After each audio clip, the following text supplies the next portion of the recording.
हे ईश्वरा, सर्वांना चांगली बुद्धी दे, आरोग्य दे, सर्वांना सुखात आनंदात ऐश्वर्यात ठेव.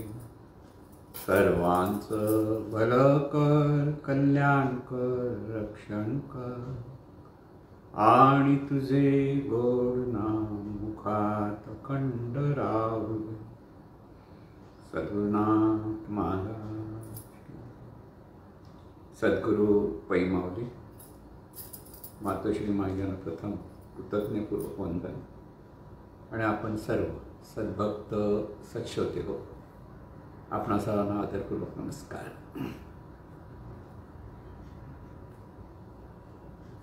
आपण हल्लीच एक अमृततुषार पाहिलेला असेल की सुख हे घेण्यात आहे, सुख हे देण्यात आहे, सुख हे असण्यात आहे. म्हणून केव्हा, कधी, कुठे, कसे घ्यायचे, द्यायचे आणि असायचे, हे जेव्हा विवेकपूर्ण माणसाला कळते तेव्हा त्याला सर्व सुख प्राप्त होतं. हा जो अमृततुषार आहे, हा सर्व अंगाने आपल्याला पाहता येतो. जगामध्ये सर्व माणसं सुखासाठीच धावत असतात, पळत असतात. आणि त्यामुळे हे सुख मिळवण्यासाठी, हे सुख आपल्याला हवं, ही प्रत्येक माणसाकडे जी इच्छा आहे, आणि त्यासाठी प्रत्येक माणूस प्रयत्न करत असतो. आणि त्यामुळे आपलं सगळं जीवन जे चाललेलं आहे ते सुखासाठी चाललेलं असतं, सुख अनुभवण्यासाठी चाललेलं असतं. म्हणून सुख आहे काय असा प्रश्न आहे. तर सुख ही अशी वस्तू नाही की ती देता येते किंवा घेता येते. सुखाला देताही येत नाही आणि सुख घेताही येत नाही, कारण सुख हे स्वरूप आहे. महत्त्वाचा मुद्दा लक्षात ठेवायचा. स्वरूपाला देता येत नाही आणि स्वरूपाला घेता येत नाही. ते अखंड असतं. त्याचा अनुभव घ्यायचा असतो, त्याचा अनुभव द्यायचा असतो, आणि तो अनुभवात असायचं असतं. महत्त्वाचा मुद्दा लक्षात ठेवायचा. सुखी व्हायचं आहे म्हणजे तर सुख हे आहेच. आपण सुख स्वरूप आहोत, सुखरूप आहोत.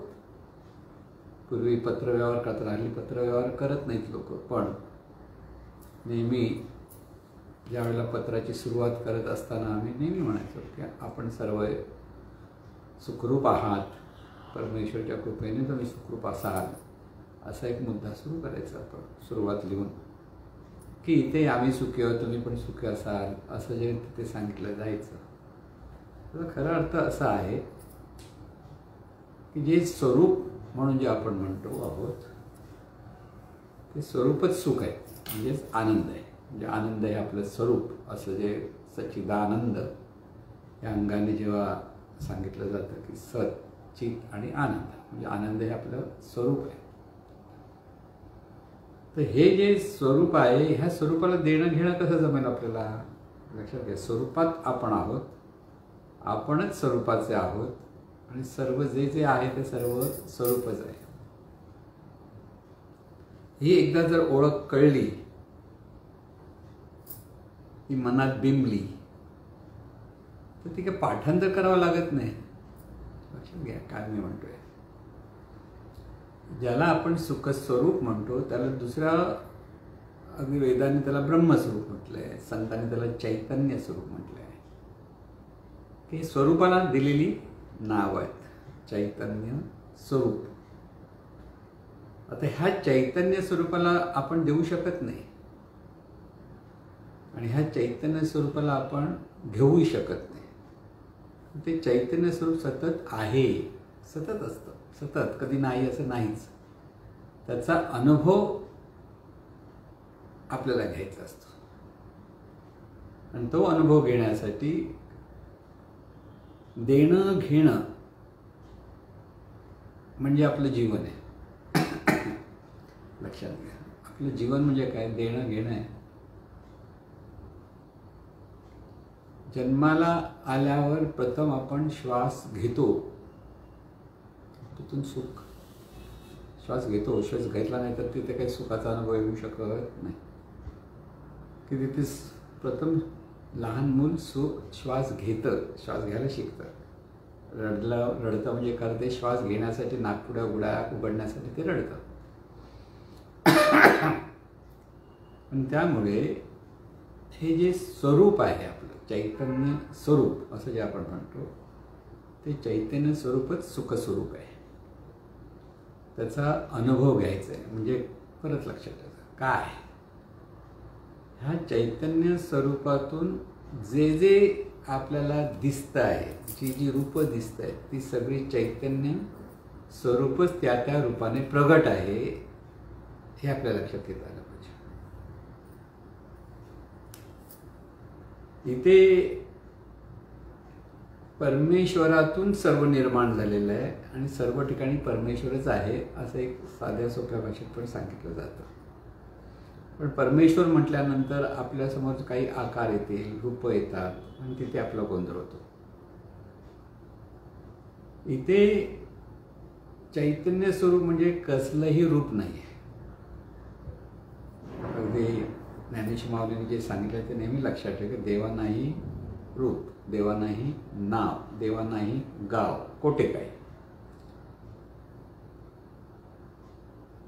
ते हे जे देव म्हणजे हे दिव्य स्वरूप आहे. दिव्य स्वरूपाला नाव नाही आहे.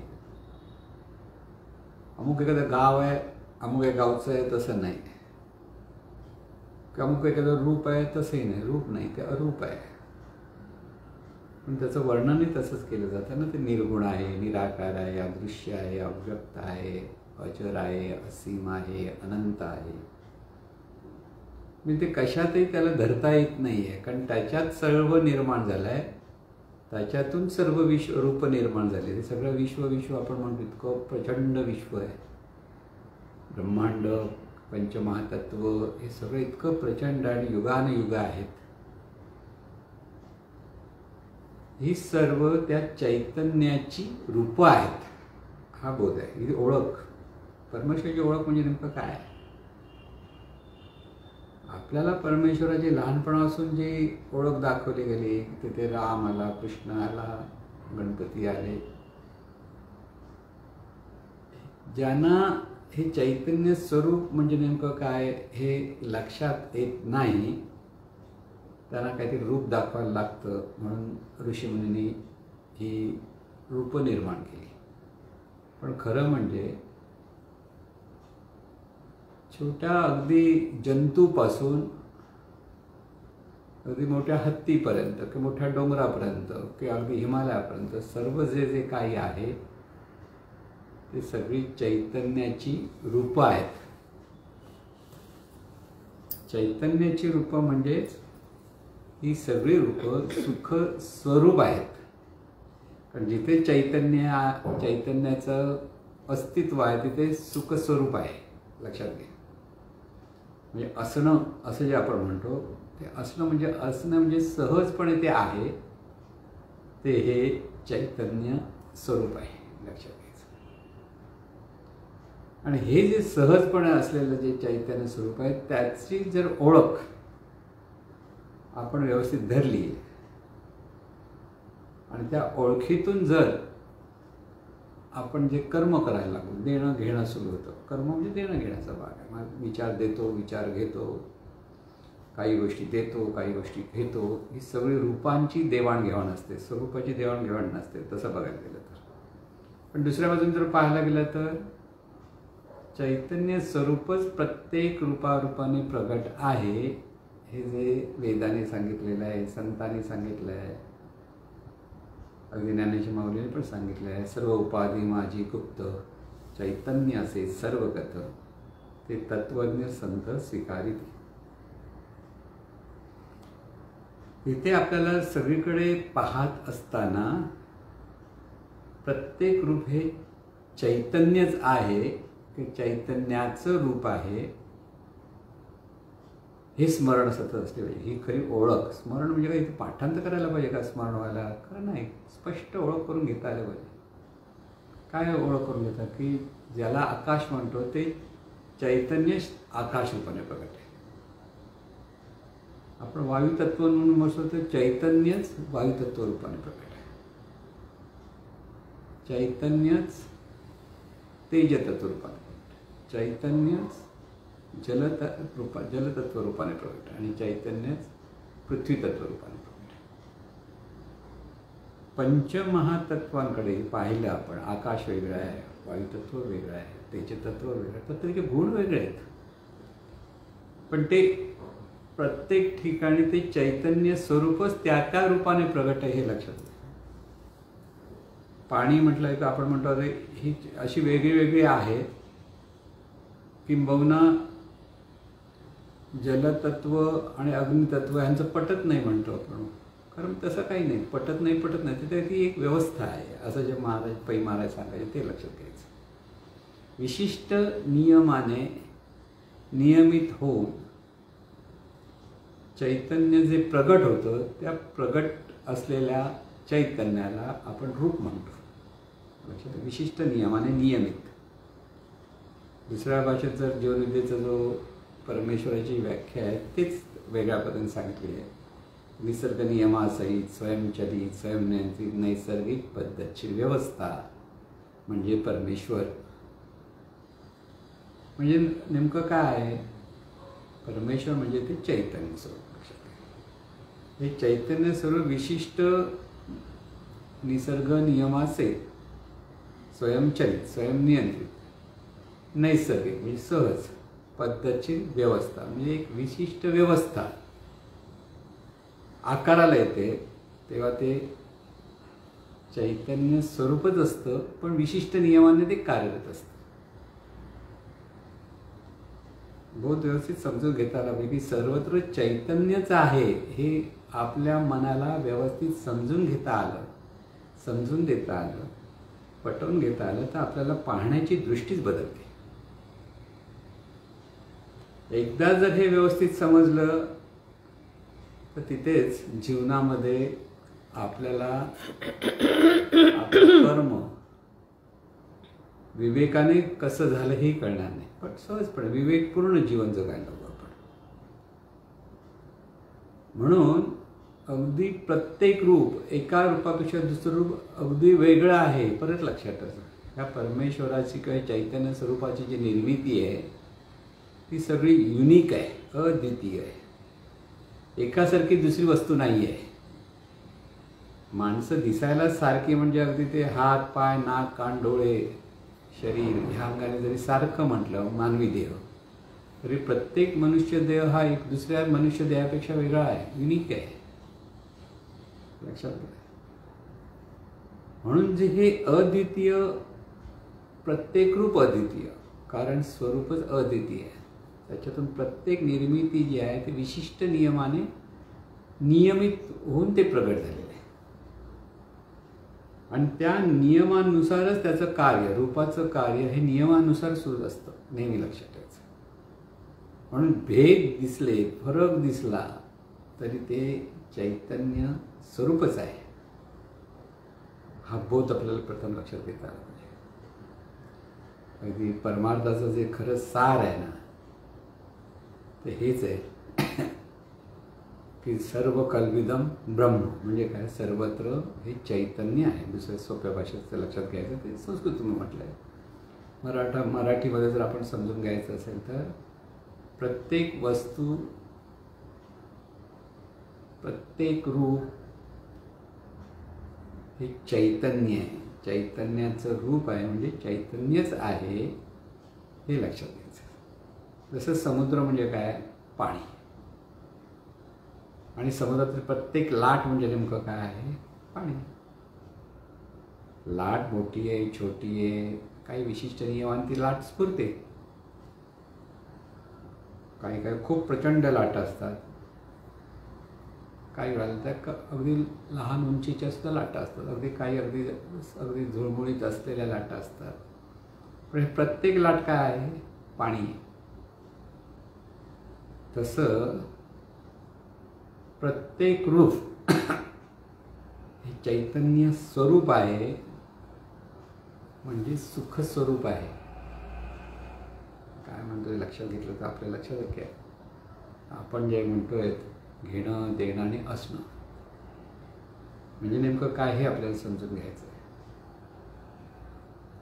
की हे अनंत स्वरूप चैतन्य, चैतन्याचा विराट सागर म्हटलं आहे की चैतन्याचा जो विराट सागर आहे आणि ह्या विराट सागरामध्ये हे सर्व ब्रह्मांड निर्माण झालेले आहे. म्हणजे ते आकाशगंगा आहेत, सूर्यमालिका आहेत, सूर्य, ग्रह, उपग्रह. आपण जी आकाशगंगामध्ये जे आहे तिथे जे आपण आहोत ते पृथ्वी तत्व आलं. त्या पृथ्वी तत्वावर असलेली डोंगर, दऱ्या, नदी, नाले, समुद्र आले. प्रत्येक रूप हे चैतन्य स्वरूपच आहे. बोध घ्या, पहिला बोध आहे. हा बोध जर व्यवस्थित समजला तर पुढचे सगळा तो अमृततुषार जो समजून घेण्यासाठी आपल्याला अधिक सोपं पडेल. म्हणून ओळख, थोडक्यात ओळख करून घेणं. ओळख काय? हे विश्व म्हणजे चैतन्य स्वरूपाचं रूप आहे. ह्या विश्वातील किंवा ब्रह्मांडातील प्रत्येक रूप हे चैतन्य स्वरूपाचं रूप आहे. म्हणजे चैतन्य स्वरूपच त्या रूपाने प्रगट आहे. चैतन्य स्वरूपच आकाश रूपाने प्रगट आहे. चैतन्य स्वरूपच वायुतत्व रूपाने प्रगट आहे. चैतन्य स्वरूपच तेजतत्व रूपाने प्रगट आहे. चैतन्य स्वरूपच जलतत्व रूपाने प्रगट आहे. चैतन्य स्वरूपच पृथ्वीतत्व रूपाने प्रगट आहे. आकाशातील सगळी ग्रह तारे, प्रत्येक ग्रह तारा चैतन्य स्वरूपच त्या त्या रूपाने प्रगट आहे. सूर्याच्या रूपाने चैतन्य स्वरूपच प्रगट आहे आणि चंद्राच्या रूपाने सुद्धा चैतन्य स्वरूपच प्रगट आहे. कुठेही पाहिले तर काय आहे? चैतन्य स्वरूपच आहे. आपल्या शरीराकडे पाहिल्यानंतर काय पाहत आहे? शरीर सुद्धा चैतन्य स्वरूपाचंच रूप आहे. पण ना लक्षात घ्या, शरीर सुद्धा चैतन्य स्वरूपाचं रूप आहे. विशिष्ट नियमाने नियमित होऊन ते प्रगट झालेलं रूप आहे. चैतन्य स्वरूपातून प्रगट झालेलं चैतन्य स्वरूपाचं रूप आहे. आणि या देहाच्या ठिकाणी असलेली जी प्राणशक्ती आहे, म्हणजे श्वासोच्छवासाच्या द्वारे अंतर्गत जी प्राणशक्ती कार्यरत झाली, ती सुद्धा चैतन्य स्वरूपाचंच रूप आहे. आणि ह्या देहाच्या ठिकाणी जाणणं जे चालू आहे, ते जाणणारं जे तत्व म्हणतो आपण, त्याला जी जाणीव म्हणतो, ते सुद्धा चैतन्य स्वरूपाचंच रूप आहे. परत लक्षात घ्या, म्हणजे चैतन्य स्वरूपाशिवाय ह्या विश्वामध्ये दुसरं काही नाही. हा जो बोध आहे तो व्यवस्थित समजला पाहिजे. कुठेही पहा, जेथे जातो तेथे तू माझा संगातीय, वासुदेव नांदे चराचरी, सभूमी गोपाल की. हे जे सगळे संत जे सांगत आहेत त्याचा अर्थ तो आहे की जे आहे ते सगळं चैतन्य स्वरूपाचं आहे आणि चैतन्य स्वरूपच आहे. दोन्ही गोष्टी लक्षात ठेवा. आपलं शरीर सुद्धा चैतन्य स्वरूपच आहे. ज्याला आपलं शरीर म्हणतो का, ते शब्द बोलताना आपलं म्हणतो आपण, पण प्रत्येक मानवी देह किंवा प्रत्येक पशुपक्ष्यांचा देह, प्रत्येक वनस्पतीचा देह आकाराला आलेला जे आहे त्याला देह म्हणतो आपण, उपाधी दुसऱ्या भाषेत म्हणतो. हे प्रत्येक उपाधी हे चैतन्य स्वरूपाचंच रूप आहे. चैतन्य स्वरूपच त्या रूपाने प्रगट आहे. आणि त्यातून प्रत्येक सजीवामध्ये नांदणारी जी ही जाणीव म्हणून जाणणारं जे तत्व आहे ते सुद्धा चैतन्य स्वरूपच आहे. आता हा जर बोध आपल्याला लक्षात घेता आला तर आपल्याला म्हणजे कोणाला लक्षात घेता आलं पाहिजे, या चैतन्याला लक्षात घेता आलं पाहिजे. अरे हे चैतन्य आहे ते जाणतं, ते चैतन्य आहे ते शरीररूपाने प्रगट आहे. प्रत्येक रूपामध्ये चैतन्यच प्रगट आहे आणि चैतन्याशिवाय दुसरं काही नाही. हे चैतन्यच आहे हा भाव जर अंतर्मनात प्रगट झाला, आहे ते चैतन्यच आहे, तर भेद बाजूला होतो. आज सर्वत्र रूपाच्या द्वारे पाहताना ते भेद आले. आकाश वेगळं, वायुतत्व वेगळं वेगळं आहे, रूपाच्या अंगाचं कार्य वेगळं आहे, पण मुळात ते चैतन्यच आहे. आणि ते श्रेष्ठ की कनिष्ठ हा भावच नाही. प्रत्येक रूप हे चैतन्य स्वरूपच असल्यामुळे श्रेष्ठच आहे. आता साखरेपासून देवदेवतांच्या मूर्त्या बनवल्या, खेळणी बनवली, नेणार पशुपक्ष्यांच्या रूपामध्ये ते साखरेपासून सगळं बनवलं. ज्याला बनवून त्याला माहिती आहे काही असलं तरी ते साखरच आहे, गोडच आहे ना. पण मुलं बघतील कशी, त्यांना काय आवडेल त्याप्रमाणे ते खेळणावं, हे खेळणावं, हे खेळणावं. कारण तो भेदाने पाहतात की त्याला बाबा चिमणी पाहिजे, तो म्हणा मला चिमणी पाहिजे, आहे साखरेची भाव. कोणाला हत्ती आवडतं तर म्हणा मला हत्ती हवा, कोणाला कुत्रा दिसला तर कुत्रा हवा. भेदातून पाहतात पण मुळात आहे साखरच. तसं सगळी रूपं आपण ज्ञानी किंवा संत जे पाहतात ते प्रत्येक रूप चैतन्य स्वरूपच आहे असं पाहतात. आणि सर्वसाधारण माणूस हे प्रत्येक रूप रूपाच्या अपेक्षेत, रंगाच्या अपेक्षेत, उंच किंवा लांबी रुंदीच्या अपेक्षेत पाहत असतो. आणि मग त्याला ते आवडतं, काही आवडत नाही. ह्या नावडीतून तो पाहत असतो. त्याच्यातून त्याच्या ठिकाणी भेदभाव निर्माण होतो. जगामध्ये सर्वत्र काय आहे बघायला गेलं तर आहे एकच चैतन्य स्वरूप. पण हे चैतन्य स्वरूपच आहे न कळल्यामुळे जात पात, धर्म, पंथ, पक्ष, देश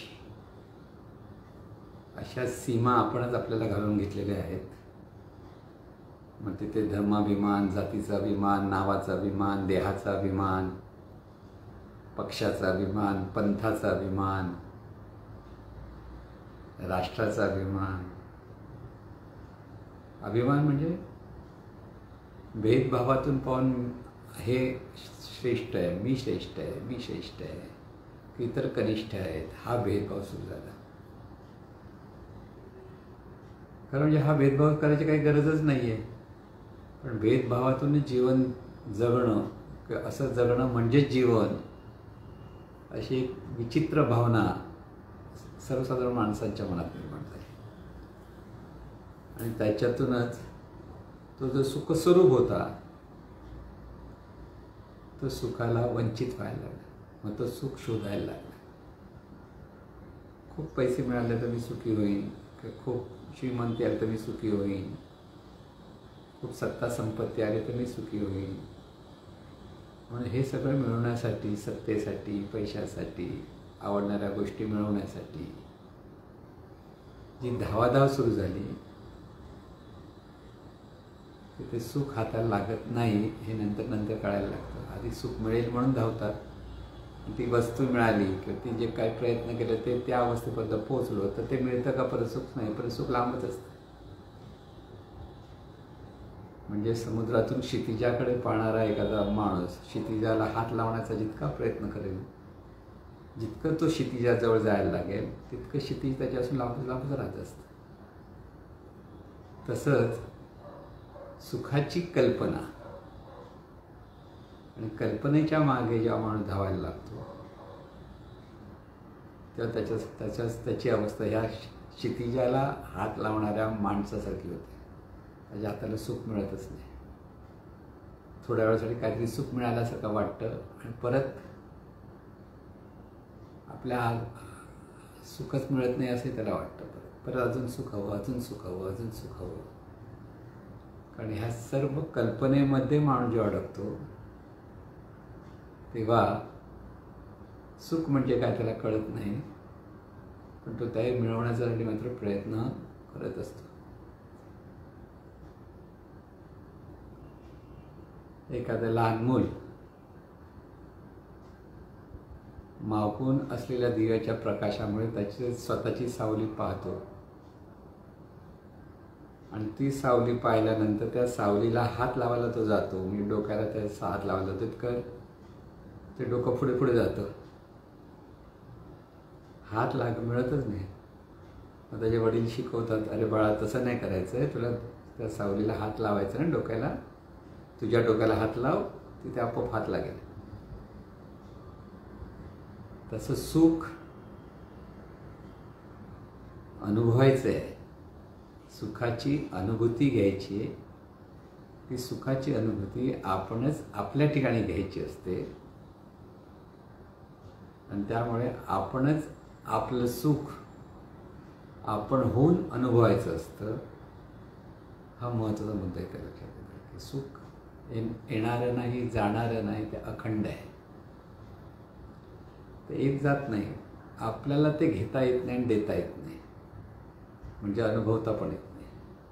आपण कल्पनेतून काहीतरी कसली तरी कल्पना करतो आणि म्हणजे सुख असं जे आपण कल्पना करतो त्या धावपळ मात्र सुरू होते. बघा, काही लोकांना मानपान मिळाला तर त्यांना बरं वाटतं, मान मिळतोय, कौतुक झालं, तिथे जायला बरं वाटतं. का बरं वाटतं? त्याला वाटतं आपल्याला सुख मिळतं.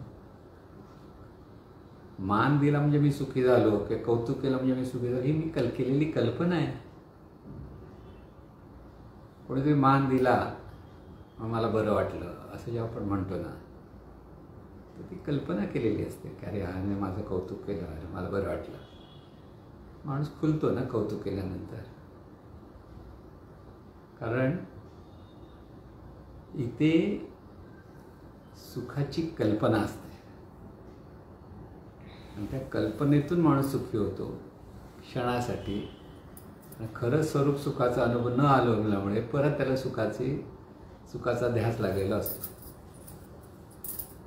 आपणच आपला ध्यास लावून घ्यायचा आहे, हा जो भाग आहे ते लक्षात ठेवायचा. एखादी मांजर त्याच्या शेपटीला पकडायचा प्रयत्न करते, काय करते? गोल गोल गोल गोल गोल फिरत असते बघा.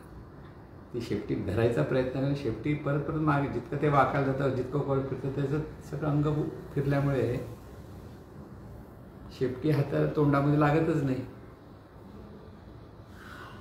तशी सर्वसाधारण माणसाची अवस्था आहे. म्हणून पहिलं सुख म्हणजे काय हे कळलं पाहिजे. सुख म्हणजेच आपण म्हणजे चैतन्य स्वरूप.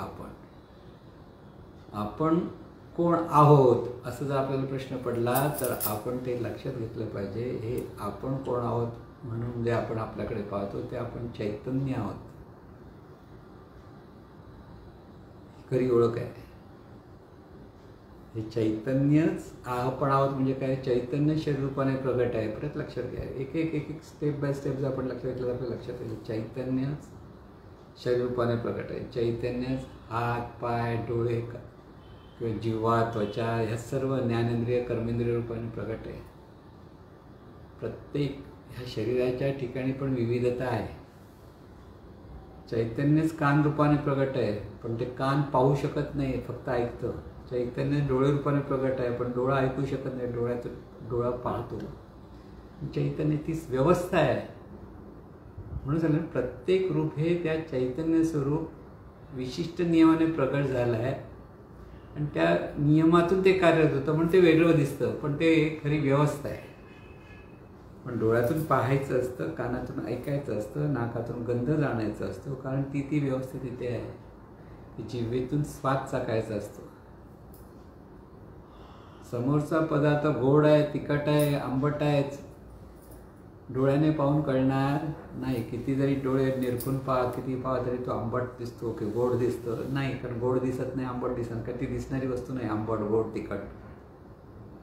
ती जिभेवर पडल्यानंतरच कळतं, कारण जिभेची ती व्यवस्था आहे, जिभेचं ते कार्य आहे. म्हणून इथे रूपामध्ये जी विविधता आहे त्या विविधतेचा आनंद घेता आला पाहिजे. लक्षात, विविधता म्हणजे अरे हे चांगलं वाटतं, हे वाईट दिसतं, मला हे आवडतं, मला ते आवडत नाही, ही जी आपण आपल्या संस्कारातून किंवा कल्पनेतून ज्या भावना धरतो त्याच्यातून आपण सुखदुःखी होतो. परत सर्व चैतन्य स्वरूपच आहे. पुन्हा पुन्हा पुन्हा पुन्हा हे जे आपण लक्षात घेतलं की चैतन्य स्वरूपच आहे, तेव्हा तिथे जिथे बसाल, जिथे असाल, चैतन्य स्वरूपच आहे म्हणून तर शांत एवढं बसता बसता बघता बघता एक लक्षात येईल की शरीर चैतन्य स्वरूप आहे, हात पाय चैतन्य स्वरूप आहे, नाक कान डोळे चेहरा चैतन्य स्वरूप आहे. नुसतं पाहत बसा, चैतन्य स्वरूप आहे. अमुक तमुक आहे, तमुक आहे, असा आहे तसा आहे, हा भागच नाही, ते सगळी कल्पना आहे. नाव, माझं नाव ही मी धरलेली कल्पना आहे. मी ह्या नावाचा, मी ह्या जातीचा, मी ह्या धर्माचा, मी ह्या पंथाचा, हे सगळ्या कल्पना आहे. आणि ह्या कल्पनेतून माणूस सुखी झाला, कारण त्याला कल्पनेतून सुख अनुभवायला जातो आणि कल्पनेतून दुःख हाताला येतं म्हणतो. त्यामुळे सर्व कल्पना बाजूला करा. म्हणजे रामदास स्वामींनी सांगितलंय, मी जीव ऐसा संकल्प करिता गेले कल्प, म्हणून प्राणी झाला अल्प देहबुद्धीचा.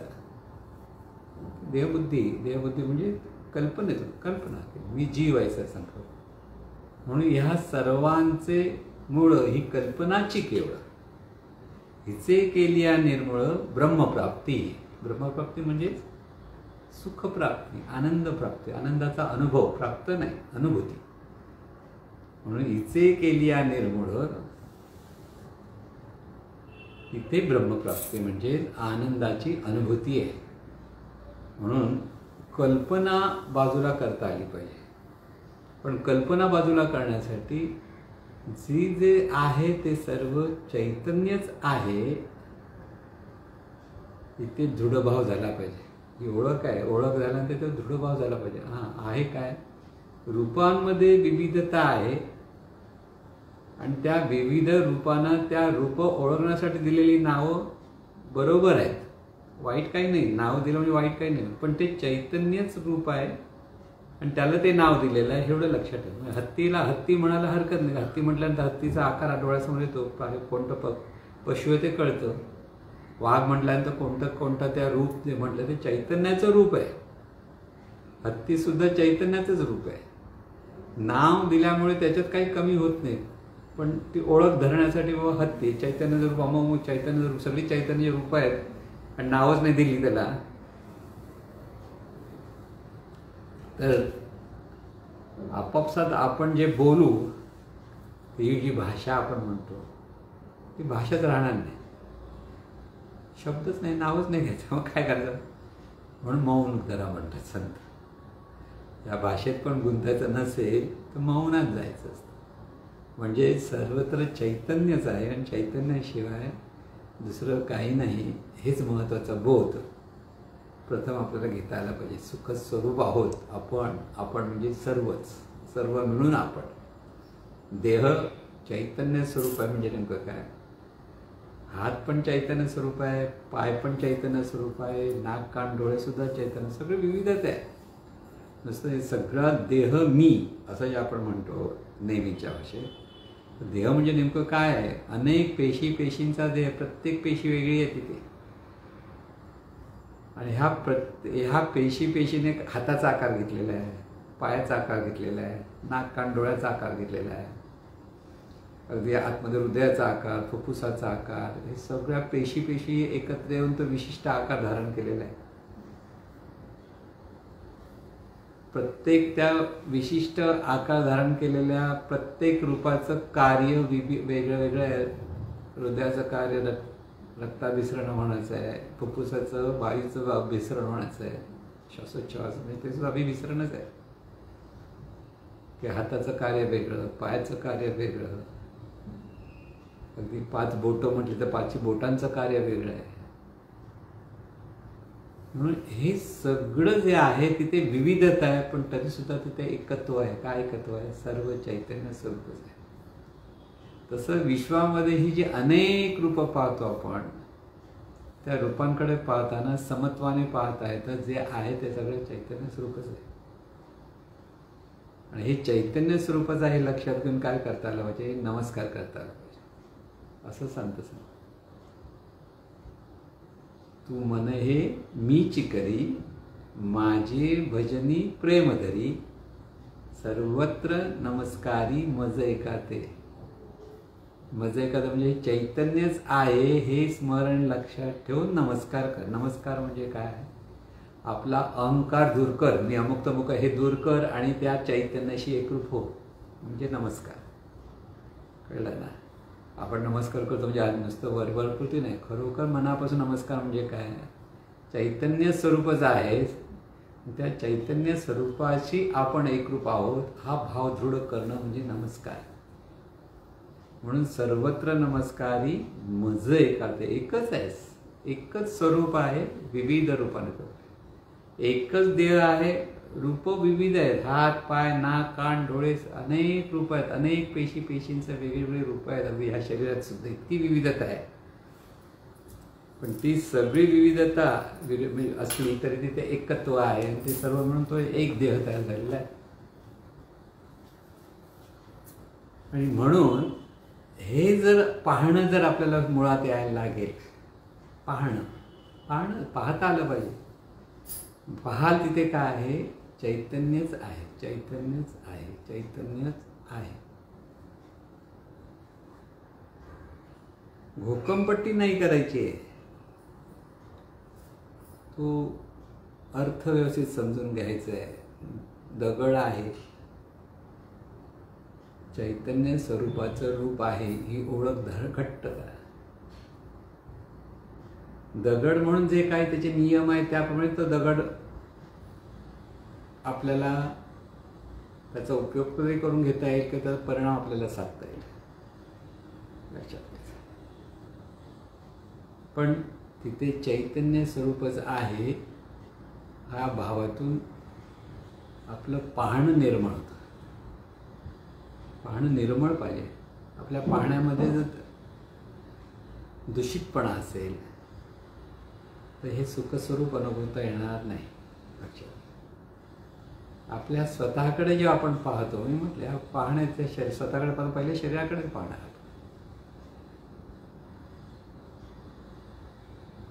शरीराकडे पाहताना हे चैतन्य स्वरूपच आहे असं पाहत बसायचं. आणि हे चैतन्य स्वरूपच जाणीव रूपाने जाणत्या, म्हणून जाणीव रूप हे चैतन्य स्वरूपच जाणीव रूप आहे, अनुभवत राहायचं. पाहता पाहता चैतन्य स्वरूपच होऊन राहायचं.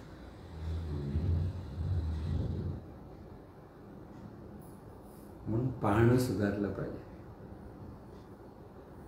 पाहता पाहणे दूर सारून या असं म्हटलं ना. चैतन्य स्वरूपाचा हा भाव इतका पक्का झाला पाहिजे.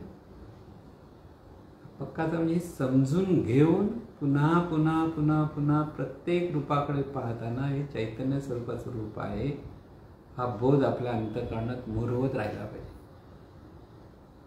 डोळे उघडे करून सुद्धा प्रत्येक ठिकाणी पाहताना चैतन्य स्वरूपाचा आहे म्हणून मनातून तो नमस्कार करता आला पाहिजे. की इथे शरीराकडे पहा,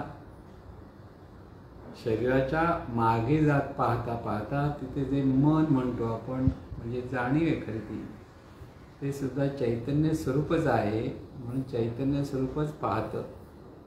कोणाला पाहतं? आपण म्हणून शरीराला पाहतं. पण शरीर काय आहे? चैतन्य स्वरूपच आहे. समोर अनेक रूपं पाहतात, सगळी रूपांना पाहतं. म्हणजे नेमकं कोणाला पाहतं? चैतन्य स्वरूपालाच पाहतं. इथे एकत्वाच्या भावातून जेव्हा पाहणं सुरू होतं, चैतन्य स्वरूपाची सगळी रूपं सगळे म्हणून एकच चैतन्य स्वरूप आहे हा भाव जेव्हा दृढ होतो तेव्हा तिथे सर्वात्मक भाव तयार होतो. तिथे तुकाराम महाराज म्हणतात, कोणाही जीवाचा न घडो मत्सर, वर्म सर्वेश्वर पूजनाचे. कोणाबद्दल भेदभावच नाही, भेदाभेदच नाही, तर द्वेष मत्सर कुठून येणार? द्वेष मत्सर राग हे सगळे जे विकार आहेत ते भेदातून निर्माण झाले. आपणच आपल्यावर रागवत नाही. खरं सांगत मनापासून कधी आपण आपल्यावर रागावलं असं कधी झालं का? मनापासून आपण आपला द्वेष केलाय असं कधी होतं का? नाही. व्यवहाराच्या अंगाने जर आपण म्हटलं मी माझ्यावर रागवतो, मी माझा द्वेष करतोय, असं नाही. चैतन्य स्वरूपच सर्व आहे. मी म्हणणार सुद्धा चैतन्य स्वरूप आहे. तू जे म्हणून आहे तेही सुद्धा चैतन्य स्वरूपच आहे. रूप वेगळी वेगळी दिसतील, पण मनामध्ये मात्र एकच भाव असला पाहिजे की आहे ते सर्व चैतन्य स्वरूपच आहे. हा सर्वात्मक भावामध्ये जेव्हा मन शांत होतं, निवांत असतं, तेव्हा हे स्वतःचा अनुभव घ्यायला लागतं. तेव्हा तो चैतन्य स्वरूपाचा अनुभव प्राप्त होतो. हा अनुभव प्राप्त करण्यासाठीच लोक म्हणजे संतांनी अनेक युगानुयुग जो परमार्थाचा मार्ग सांगितलेला आहे, हा अनुभव घेण्यासाठीच सांगितलेला आहे की ह्या अनुभवातून जीवन जगता आलं पाहिजे. ह्या अनुभवातून जीवन जगायला आलं की ते संत सुखस्वरूप असतात. अखंड अगदी सुखाने ते जीवन जगत असतात. आणि हे अखंड जीवन जगण्यासाठी हा चैतन्य भाव आपल्याला पुन्हा पुन्हा पुन्हा पुन्हा धारण करण्याची सवय लावायला लागते. कारण अंतर्मनामध्ये भेदभाव आहेत. तो भेदभावच आपल्याला बाजूला करता आला पाहिजे. तिथे एकात्मभावच धरता आला पाहिजे. आणि जेव्हा एकात्मभाव धरायला लागतो तेव्हा खरं चैतन्य स्वरूपाचा अनुभव या चैतन्यालाच व्हायला लागतो. पाहावे आपणासी आपण या नाव ज्ञान म्हणजे काय? चैतन्य होऊन चैतन्यच आहे ह्या अनुभूतीतून जीवन जगणं. चैतन्याने चैतन्य आहे हे अनुभवायचं असतं. पाहायचं म्हणजे काय असतं? अनुभवायचं असतं. ही अनुभूती आपल्याला ह्या चैतन्य भावातून घेता येते. एकदा हा चैतन्य भाव दृढ झाला तर ह्या सुखाची अनुभूती सुद्धा येते. स्वरूपाची अनुभूती म्हणजे सुख स्वरूपाची अनुभूती. जे सुखस्वरूप अखंड आहे, येणं जाणं त्याला नाही आहे, तर चैतन्य स्वरूपाची अनुभूती आपल्याला म्हणजे प्रत्येक साधकाला घेता आली पाहिजे. त्यासाठीच तर ही सर्व निर्मिती आहे. विश्वरूपाची निर्मिती कशासाठी आहे? आपलाच आपण आनंद घेण्यासाठी. आपला जाऊ म्हणजे चैतन्याने चैतन्याचा आनंदाचा अनुभव घेण्याचे म्हणजे स्वरूपाचा अनुभव घेण्यासाठी ह्या सर्व रूपांची निर्मिती आहे. परमेश्वराचा हेतू काय आहे? तर त्याला स्वतःला अनुभवायचं आहे जाणीवपूर्वक. नेहमीपूर्वक माहिती आहे पण जाणीवपूर्वक अनुभवायचं. नेहमीपूर्वक म्हणजे गाढ झोपेत ते लहान मुलं आहे, गाढ झोपतंय, झोपलेलं आहे, पण त्याला भूक लागली म्हणून आई दूध पाजते आणि ते दूध पितं. गाढ झोपतं, पोट भरतं, पण दूध पिण्याचा जो आनंद आहे तो गाढ झोपी त्याला कळत सुद्धा नाही. पण तो जागेपर्यंत दूध प्यायला आला की अगदी मध्ये पिईल, मध्ये फुटकारून टाकेल, उडवून टाकेल, खेळेल, सगळा तो आनंद घेत घेत करतो. तसं जाणीवपूर्वक आनंद चाकण्यासाठी, जाणीवपूर्वक सुखाचा अनुभव घेण्यासाठी ही विश्वाची निर्मिती आहे, मानवी देहाची निर्मिती आहे. पण तोच बोध सर्वसाधारण माणसाला न झाल्यामुळे प्रत्येक ठिकाणी जे भेदभाव निर्माण झाले आणि त्या भेदातूनच स्वरूपाची अनुभूती येत नाही आणि जे मिळत नाही, येत नाही असं जे वाटतं त्याला दुःख म्हटलेलं आहे. मन स्थिर असेल, निवांत असेल तर ते सुखस्वरूप अनुभवता येतं. म्हणून चैतन्याची चित्सत्ता सदैव आठवे चित्ता. तरीच बोलीजे अनन्यता एरवी सर्व विफळ. अनन्यता म्हणजे केवळ चैतन्यच आहे. हे कधी कळेल की ही चैतन्य चित्सत्ता सदैव आठवे चित्ता. चित्तामध्ये सतत लक्षात ठेवलं आहे ते चैतन्यच आहे. चैतन्यातूनच सर्व रूप निर्माण झालेली आहे. ते अखंड स्मरण आपल्याला ठेवता आलं पाहिजे, ते धारण करता आलं पाहिजे. रूप किती विविधताने दिसली तर ते चैतन्यच आहे हा बोध आपल्याला पक्का असला पाहिजे.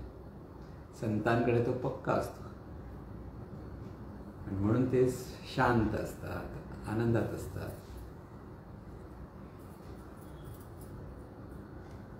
चित्त चैतन्या पडता मिठी, हरिरूप दिसे अवघी सृष्टी. हे सांगितलं की सगळं चित्त. चित्त म्हणजे जाणणार तत्व. चित्त चैतन्या पडता मिठी, हे चैतन्यच आहे. ह्या चैतन्याशी हे चित्त जे एकरूप होतं, मिठी म्हणजे एकरूपता, समरस होतात. चित्त चैतन्या पडता मिठी, हरिरूप दिसे अवघी सृष्टी. हरिरूप म्हणजे स्वरूपाची अनुभूती आहे. म्हणून चैतन्यच आहे हा बोध पुन्हा पुन्हा लक्षात ठेवा. म्हणून ज्ञानेश्वर माऊली पण तेच सांग, समस्त ही श्री वासुदेव ऐसा प्रतिती रसाचा उतला भाव, ऐसा प्रतिती रसाचा उतला भाव, तो भक्ता माझी राहो आणि ज्ञानिया तोची. म्हणजे काय ज्ञान? काय?